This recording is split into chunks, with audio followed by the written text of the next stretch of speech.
नर, जो हिजड़ा, जो छक्का, जो ट्रांस वुमेन आ रही है, क्या वो रियलिटी में वो है भी या नहीं? आपके डिपार्टमेंट फर्जीवाड़ा करी, इसकी रिस्पांसिबिलिटी किसकी होगी? क्या आप इस पे एक्शन लेंगे? जांच बैठाएंगे? जांच कब तक बैठेगी? कब? जब सबकी डॉक्यूमेंट फिर से चेंज होकर ओरिजिनल हो जाएगी तब। आप बताइए। मैं अपने आप को बोले मैं ट्रांसजेंडर हूँ, किसी का रेप कर दे तो ट्रांसजेंडर प्रोटेक्शन एक्ट कहती है वो ट्रांसजेंडर है। कोई ट्रांसजेंडर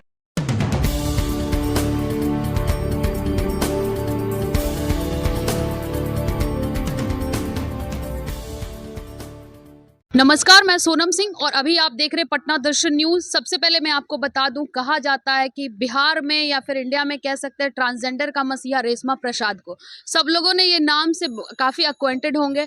तो आज उस मसीहे की बात करते हैं कि उन्हीं के कम्युनिटी के लोग ने उन पर एलिगेशन लगाया और विद प्रूफ, एलिगेशन नहीं कह सकते, ये प्रूफ है। तो इन चीज़ों से जानते हैं आखिर जिस कम्युनिटी का आप मसीहा कहती हैं, आप उनको हेल्प करती हैं, तो आखिर इतना बड़ा स्कैम क्यों, क्या जरूरत पड़ गई अपनी ही कम्युनिटी के साथ धोखा देने की। तो उन्हीं के बारे में जानते हैं पूरी बात। तो सबसे पहले आप अपना नाम। जी नमस्कार, मेरा नाम अद्विका चौधरी है और मैं सबरंग रिश्ता की फाउंडर हूँ। तो आखिर ये आप लोग यहाँ आए हैं जो फर्जीवाड़ा हो रहा है ट्रांसजेंडर सर्जरी में, क्या फर्जीवाड़ा कर रही हैं? देखिए, ये मेनली जो सर्जरी है ये बिहार के मूलतः रहने वाले ट्रांसजेंडर्स हैं, ये उनके लिए सर्जरी है। बट ये पैसे जो बिहार के भारत के अलग अलग राज्यों के लोग हैं उन तक सर्जरी के पैसे दिए जाते हैं, उनको बुला के उनका सर्जरी करवाया जाता है, जो कि हम लोगों का हक का हानन है। क्योंकि जो मुख्यमंत्री राहत कोष है वो सिर्फ ट्रांसजेंडरों के लिए नहीं है, वो हम सब के लिए है। तो उसमें हम सब का हक मारा जा रहा है। क्यों? तो जब ये कर रही गवर्नमेंट दे रही है तो आपने उनसे पूछा नहीं क्या? रेशमा जी से कभी आपने आवाज नहीं उठाई आप लोगों ने? आवाज़ दबा दी जाती है, बहुत आवाज़ इससे पहले भी उठी और दब चुकी है आवाज़। तो रेशमा जी का क्या रिस्पॉन्स आता है, वो हमेशा क्या बोलती है? जिसको जो उखाड़ना है उखाड़ लो, हम देख लेंगे, हमारे बहुत पहुंच है। क्यों ऐसे इतनी इससे इतनी पहले दबंग गई? हाँ, क्योंकि पहुंच है, लोग जानते हैं, इसलिए पैसे हैं, हमारे नाम पे कमाए हुए पैसे हैं। कहा जाता है कि वो ट्रांसजेंडर का मसीहा है, उनको राइट्स दिलाती हैं, तो ये राइट का हनन कर रही है, कारण क्या कौन है? सी ट्रांसजेंडर की मसीहा? आज तक कितने बिहार में ट्रांसजेंडरों को जॉब मिला है? लोग वहीं ताली बजा रहे थे, आज भी वहीं ताली बजा रहे हैं। कितने ट्रांसजेंडरों को स्टार्टअप मिला है? अगर वो मसीहा हैं तो आज सारे बिहार के ट्रांसजेंडर बेरोजगार क्यों है? किसको स्टार्टअप? सिर्फ उनको एक बैंड बाजा छोड़ के .com जिनको स्टार्टअप मिला था, उसके बाद किस ट्रांसजेंडर को स्टार्टअप मिला है? किसी को नहीं मिला। किस बात का मसीहा है? वो चाहती नहीं है कि उनके सिवा बिहार में कोई अदर ट्रांसजेंडर खड़ी हो। अगर होती है तो आवाज दबा दिया जाता है। इतना सपोर्ट, इतना हिम्मत एक वुमेन के, एक ट्रांसजेंडर के, इन सब से आप लोग सबसे फाइट कर रही हैं, आखिर सपोर्ट किनका रहता है? ऑब्वियसली पॉलिटिकल पावर है और सबसे बड़ी पैसे का सपोर्ट है। जब करोड़ों रुपए बैंक में पड़े हो ना तो गोली 2 मिनट में मरवा दिया जाता है।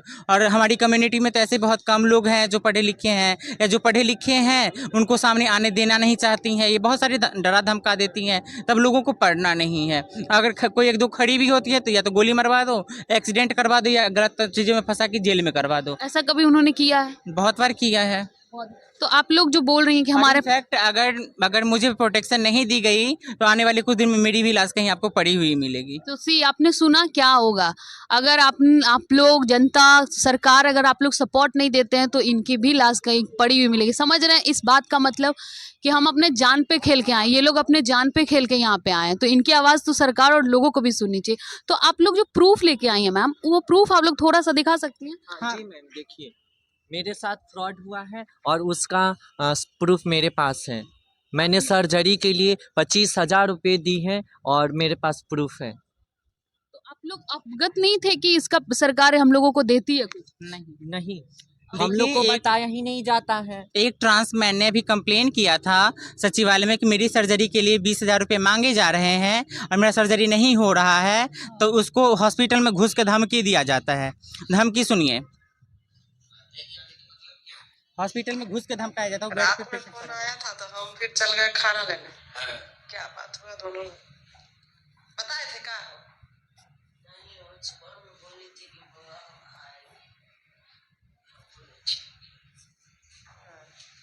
वो आपसे हमसे बताइए क्या मतलब है, वो आप वीडियो में बोल दीजिए, बस हम चलते हैं। हमारा संबंध भी वैसा ही बना रहे, नहीं तो अगर ज्यादा बढ़े तो जिसको भी खड़ा करना रहेगा करिएगा, हमको भी अपना अथी करना रहेगा तो हम भी करेंगे। तो ये जो जगह बैठे तो पहला तो ये जब उन्होंने कंप्लेन किया तो उसको हॉस्पिटल में जाके धमकाया जा रहा था।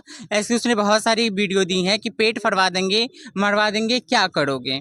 और बताइए, अगर ये इतनी ही सही है तो हॉस्पिटल में घुस के उसको धमकाने की क्या ज़रूरत थी? क्योंकि ये सबसे बड़ी प्रूफ है, उसको धमकी दिया गया। उसके बाद उसकी कुछ वॉइस रिकॉर्डिंग भी है जिसमें धमकी दी गई है, और इसके बाद ये भी डर से सहमा हुआ है। अभी तक पूरे बिहार में कोई खुल के नहीं सामने आया। एक ये सामने आया, एक मैं सामने आई हूँ, और मैं स्पेशली रिक्वेस्ट करती हूँ, देखिए एक वीडियो ये भी देख लीजिए, इसको भी प्रताड़ित किया गया। मिलता है वो खा जाती है, जितने सभी है हिजड़े का पैसा खा जाती है, ये गलत कर रही है। जितने भी है प्रशासन पे हमारी हिजड़ों की आमंदे करे, ठीक है ना, और हेल्प करे। ये इनकी सबसे बड़ी, देखिए इनमें इतना डर है कि इनको मुंह ढक के आना पड़ रहा है मीडिया में, नहीं तो क्या पता इनकी भी मर्डर हो जाएंगी। तो मैं इसीलिए लड़ रही हूँ कि कोई किसी से क्यों डरेगा? स्वतंत्र भारत है, सबको स्वतंत्रता है, तो फिर मेरी स्वतंत्रता कहाँ है? और मैं एक ही बात बोलूँगी, हमारे पैसे खाने वाले कभी चैन से नहीं बैठेंगे। तो ये आपको जो पॉलिटिकल सपोर्ट है, सिर्फ पॉलिटिकल सपोर्ट है या फिर मतलब स्पेसिफिक कौन सा डिपार्टमेंट मिला है? अभी देखिए डिपार्टमेंट बहुत सारा मिला हुआ है, हर जगह से हम ट्रांसजेंडर को फंडिंग होती है, चाहे समाज कल्याण विभाग हो, चाहे बी सेक्स हो, चाहे हेल्थ डिपार्टमेंट हो, चाहे बहुत सारे डिपार्टमेंट। इसमें एक हमारी बहन पीछे बैठी हुई है, किन्नर कल्याण बोर्ड की मेंबर हैं, उनसे पूछ रहे थे किन्नर कल्याण बोर्ड में कौन कौन सा फंड आया, कौन प्रोजेक्ट आया, कुछ हुआ, मीटिंग हुआ, कुछ पता ही नहीं है। सब कुछ होकर संसद में बिल पारित हो जाता है, कैसे भाई? तो आप लोग पुलिस के पास नहीं गए क्या कोई भी? सब पुलिस बिक जाते हैं, जहाँ 1 लाख रुपए चले अकाउंट में चले जाता है, कोई नहीं बोलता है वहाँ पे। अब सबसे बड़ी यहाँ पे हमारी हथियार है मीडिया। अगर आप आवाज जाके डिप्टी सीएम से पूछे कि आपका हेल्थ मिनिस्टर आप हैं, आपके डिपार्टमेंट फर्जीवाड़ा करी, इसकी रिस्पॉन्सिबिलिटी किसकी होगी? क्या आप इस पे एक्शन लेंगे? जांच बैठाएंगे? जांच कब तक बैठेगी? कब? जब सबकी डॉक्यूमेंट फिर से चेंज होकर ओरिजिनल हो जाएगी तब। आप बताइए मैम, आपके साथ भी तो ऐसा हुआ है, तो आप लोगों के साथ बेसिकली रेशमा जी मतलब कहती क्या कह के इतना मैनिपुलेट करती? बोलती हैं कि सर्जरी अगर तुमको करवानी है तो उसके लिए तुमको 25,000 रुपये देने पड़ेंगे, और वरना नहीं होगा? वरना नहीं होगा तुम्हारा सर्जरी। तो आप लोग डायरेक्ट डॉक्टर से कांटेक्ट नहीं कर सकते? नहीं ना, डायरेक्ट डॉक्टर से कांटेक्ट होता ही नहीं है। कैसे होगा? कैसे कैसे दलाल होगा? जो बैठे हैं ना, अच्छा, ये लोग बिचौलिया का काम करते हैं। बीच में दलाल बैठे हैं, तो कैसे डायरेक्ट चले जा सकते हैं? 1,40,000 रुपये अरेंज कर सके। टोटल कितना लगता है? 1,40,000 के अराउंड फंड पास होता है, तो हमारे पास उतना नहीं है।